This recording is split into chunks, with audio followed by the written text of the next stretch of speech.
Hey, Fearless.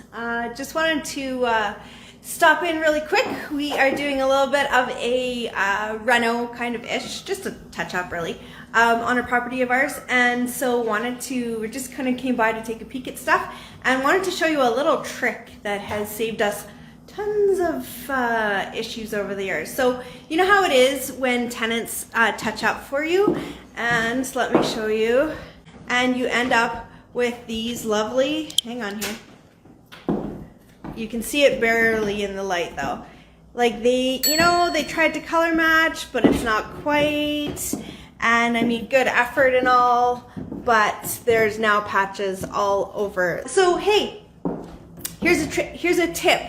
I'm going to show you what Corey's up to right now. This is what is brilliant and saves us time. Okay. So right behind the stove, and I mean it's dirty and new floors are coming in, so forgive that.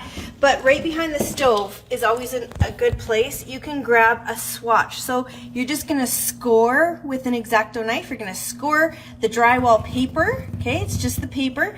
And you're gonna peel off enough. You need about 1.5 inches by 1.5 inches, so that you can take that into your hardware store and get a little, what do you call that? A little piece for gonna.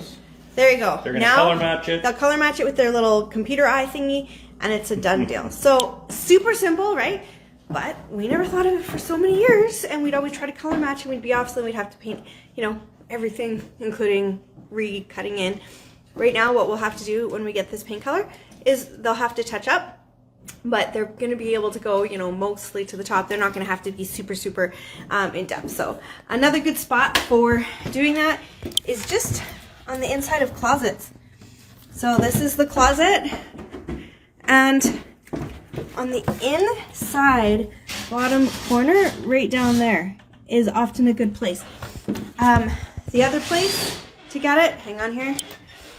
The other place is cold air return. So usually around the cold air return, there's quite a big piece of drywall where there's like a border of it, and you can grab from there as well. So yeah, just happened to be doing this, so we thought that we would share that little tip. Anyways, thanks guys. Have a great day. Hopefully you learned something. Cheers.